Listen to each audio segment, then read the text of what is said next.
Good morning बच्चों। क्या हाल चाल है आपका? आप बच्चे पढ़ाई कर रहे हैं या नहीं? मैं आपसे बार बार हर क्लास में बोलती हूँ कि आप संस्कृत के लिए दिन में 15 मिनट ही दीजिए और देखिए आपके मार्क्स 100% आएंगे। तो इसलिए 15 मिनट को संस्कृत के लिए हर दिन रखिए। जिस दिन आपके पास काम हो, रिटन वर्क हो, उस दिन आप रिटन वर्क करिए। और जिस दिन आपके पास रिटन वर्क नहीं हो तो आप बहुत सारी चीज़ें होती हैं, रूप होते हैं, संधियों के नियम होते हैं, उन्हें रिवाइज कीजिए। लर्न, याद मत करिए, रिवाइज करिए। आप रिवाइज करते करते ऑटोमेटिकली आपको याद हो जाएंगे, आपको बिल्कुल दिक्कत नहीं होगी। राइट। तो जैसा आप जानते हैं कि व्यंजन संधि हमारी चल रही है। इससे पिछले वाली क्लास में मैंने आपको प्रथम वर्ण को तृतीय वर्ण संधि जो जशत्व संधि है उसे करवाया था। मैं उम्मीद लगाती हूँ कि आप सबको बहुत अच्छी तरह से समझ आ गई होगी। आई है या नहीं आई है? ध्यान से पढ़ते हो कि नहीं पढ़ते हो? बच्चों पढ़ना चाहिए ध्यान से। ठीक है। आज मैं आपको अनुस्वार संधि सिखा रही हूँ। अनुस्वार संधि और एक ऋण विधानम संधि सिखा रही हूँ। ऋत विधानम। ठीक है। देखिए, आज मैं आपको अनुस्वार संधि सिखा रही हूँ और साथ के साथ ऋतु संधि भी सिखा रही हूँ। ओके। तो अब पहले हम अनुस्वार संधि के, तो बहुत आसान है। इस इतनी आसान है कि आपको लगेगा ये भी कोई संधि है, इसको भी संधि कहते हैं, ऐसा आपको फील होगा। राइट। जैसा आपको पता है, हम लिखते हैं, क्या लिखते हैं? पूर्ण वर्ण का अंतिम वर्ण। राइट। जमा उत्तर पद का प्रथम वर्ण।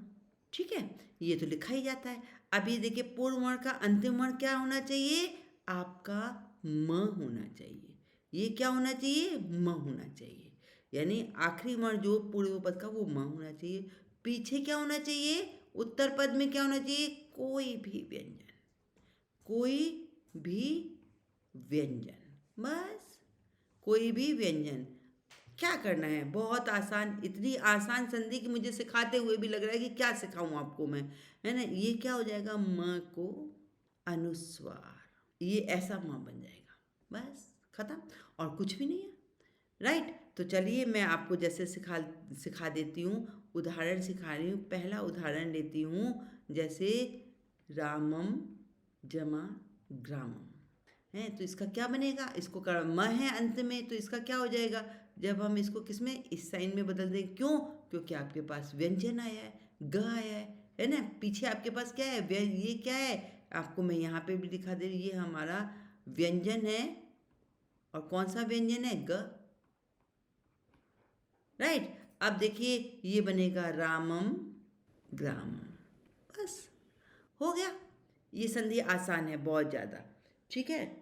अब दूसरा दूसरा सिखा दे रही हूँ, जैसे पत्रम लिख, है ना? पत्रम लिख। अब इसका क्या करेंगे?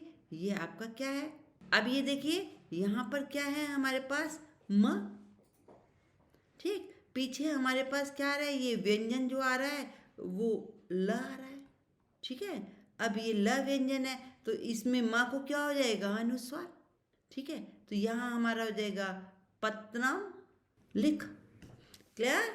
आगे बात समझ में? देखिए, अब आपको कई बार आपने कोई भी संस्कृत का लिखा हुआ लेख देखा होगा, उसमें बहुत बार आपको इस तरीके से ये म बना हुआ आता है, और बहुत बार आप, बहुत जगह आपको ये ऐसा म बना हुआ आता होगा, दोनों को ही आप म बोलते हो। अब आप ध्यान देना, अब आप समझ रहे हो बच्चों।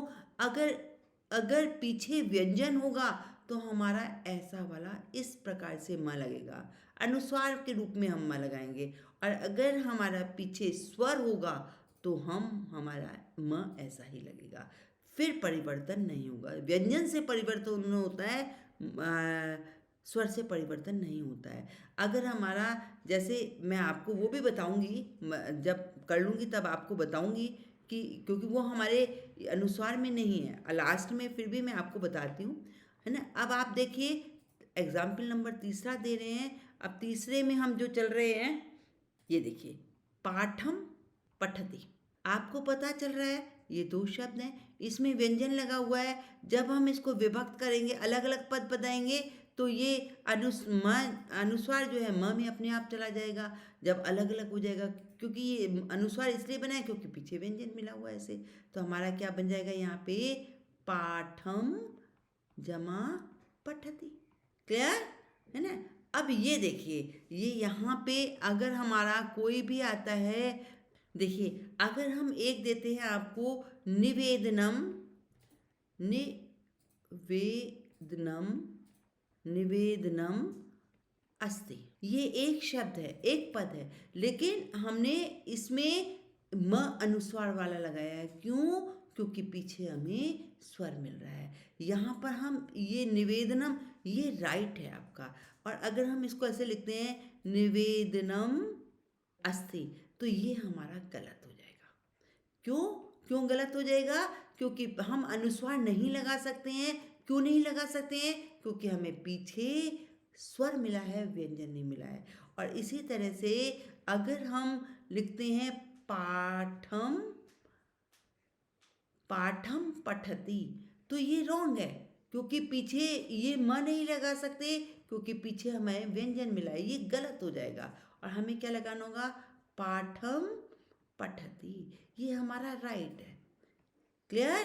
क्यों राइट है? क्योंकि हमें व्यंजन मिला है, और व्यंजन से पहले म ऐसा नहीं लगाते हैं, ऐसा लगाते हैं। तो आपने कभी भी जब आप कोई भी पैराग्राफ पढ़ते हैं, उसमें कई बार आपको म इस तरीके का मिलता है, वो तभी मिलता है जब पीछे कोई व्यंजन होता है, और म इस तरीके का तभी मिलता है कि पीछे कोई स्वर होता है। क्लियर? आपको बात समझ आ गई? गुड। आगे चलते हैं। ऋत्व संधि। ऋत्व संधि हमें क्या सिखाती है बच्चों? ऋत्व संधि जो होती है, वही पहले लिख लेते हैं, पूर्व पद का अंतिम वर्ण, राइट, और जमा उत्तर पद का प्रथम वर्ण। अब ये भी बहुत संधि सरल है। अब ये क्या कहती है? ये हमें कहती है, अगर हमारा पूर्व पद के अंतिम वर्ण में कौन कौन से शब्द, र, री, बड़ी री और श, इसमें से अगर कोई कोई भी वर्ण हो, इनमें से कोई भी वर्ण हो, और पीछे हमारे पास क्या आए, पीछे हमारे पास न आए, न, तो हमारा इससे परे, पीछे, परे मतलब पीछे हमारे पास न आए, तो उत्तर पद में न आए, या उत्तर पद में, या शब्द के, ये शब्द भी बनता है बच्चों, शब्द भी आपको समझाऊंगी कि ये किसी भी पद में न, तो किसी भी पद का, ये किसी भी बात में, आपको मैं ब्रैकेट में बाद में समझा दूंगी। तो अगर ऐसी पोजीशन होती है, तो देखिए अभी तक आपने जो सीखा था यहाँ परिवर्तन होता था, लेकिन यहाँ कभी न को नहीं। अब यहाँ पे जो न होता है वो न नहीं रहता है, न की जगह क्या हो जाता है, ण हो जाता है। ठीक है, न की जगह ण हो जाता है, राइट। अब जैसे हम करते हैं, ये होता है रावण, है ना। और अगर हम इसको रऊ जमा, ये देखिए आपको अभी मैंने आपको संधि, स्वर संधि, ये रावण है, तो ये बनेगा रऊ जमा अन। कौन सी संधि है ये, आप बता सकते हैं? आव, आव लग रहा है, तो ये हमारी कौन सी संधि है? अयादी संधि, अयादी संधि है, राइट। अयादी संधि है, लेकिन जब वो अलग थी, जब रऊ जमा अन, तो हमने अयादी संधि से क्या बनाया? रावण, रावण, रावण बनना था, है ना। हम आया, ये आपका शब्द है। इधर आपको मैं थोड़ा सा चेंज करके दिखा दे रही हूँ, क्योंकि हम यहाँ ऋतु विधानम कर रहे हैं, यहाँ अयादी संधि नहीं कर रहे हैं बच्चों, इस बात को ध्यान देना। रावण है, ये ऋण कैसे बना? अब ये ऋण जो है, अगर हम इसको तोड़ते हैं तो रऊ जमा अना आता है, और ये अयादी संधि का उदाहरण है, राइट। अगर हम इन दोनों को मिलाते हैं तो रावण बनता है। औ का क्या हो जाएगा? आय, और औ का क्या हो जाएगा? आव, और बड़ा आव व में ये अ मिला दीजिए तो रावण बनेगा न। हम वैसे विभक्त न का नहीं लगाते हैं, लेकिन जब एक शब्द बन गया तो यहाँ पर रा आ गया, ये हमने कहा है र आ जाए पहले, पहले अगर र आ जाए तो न के स्थान पर क्या हो जाता है? ण हो जाता है। तो हम यहाँ पर न के स्थान पर क्या कर देंगे? ण। तो क्या बनेगा? रावण। राइट। अब जैसे आप देखिए एक शब्द हम लिखते हैं रामेण, रामेण, है ना? हम ये ण क्यों लगाते हैं? जबकि हम दूसरे, ये रामेण क्या है? आपका शब्द रूप है, शब्द रूप है आपका, और तृतीया विभक्ति, विभक्ति, और ये एक वचन है। राइट, है ना? अगर हम ये रामेण किसका शब्द रूप है? राम का। क्लियर? अगर हम बात करें बालक, है ना, अगर हम बालक की शब्द रूप के तृतीया विभक्ति एक वचन आए लगाएं तो हम क्या लगाते हैं? बालकेन, है ना, केन। अब हमने बालक के यहाँ न लगाया, और यहाँ दोनों अकारांत है, ये भी अकारांत है और ये भी अकारांत है, दोनों अकारांत है, सेम बनने चाहिए, लेकिन यहाँ सेम नहीं बने, यहाँ न लगा रहे हैं और यहाँ न लगा रहे हैं। क्यों? क्योंकि हमारा इसमें कोई भी ये नियम लागू नहीं हुआ है। ये देखिए र री और श नहीं आया है, तो हमें हमारा न के रूप में ही रहेगा। हमारा इस राम में र आ गया है, इसलिए इसके बाद वाले न को ण में परिवर्तित हो जाएगा, णत्व विधानम से। क्लियर? ये संधि भी है और ये पद, किसी भी पद में, हिंदी में भी यह नियम मैं लिखवा दे रही हूँ, विशेष। ये देखिए विशेष क्या है? यह नियम किसी भी पद में लागू होता है और संधि में भी लागू होता है। आपने देखा ये यहाँ संधि नहीं थी, रामे शब्द रूप था, तो तभी भी न आने पर वो ण में परिवर्तित हो गया, और बालक में बालकेन, केन बना, क्योंकि यहाँ पे कोई वो नियम लागू नहीं हुआ। मतलब जहाँ पर भी, चाहे वो हिंदी का शब्द हो चाहे वो संस्कृत का शब्द हो, ये नियम लागू होता है। यह नियम किसी भी पद में, किसी भी पद में लागू होता है, वह संधि में भी लागू होता है, चाहे वो हिंदी का शब्द हो या फिर किसी संस्कृत का शब्द हो। क्लियर? आपको बात समझ आ गई?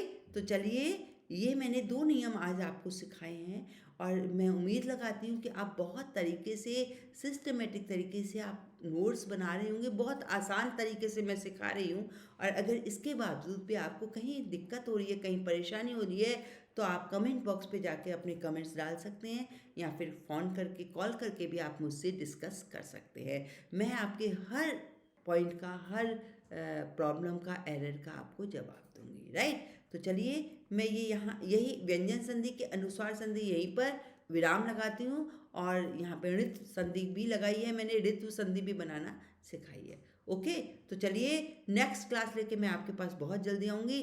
तब तक के लिए good bye. Okay, thank you बच्चों।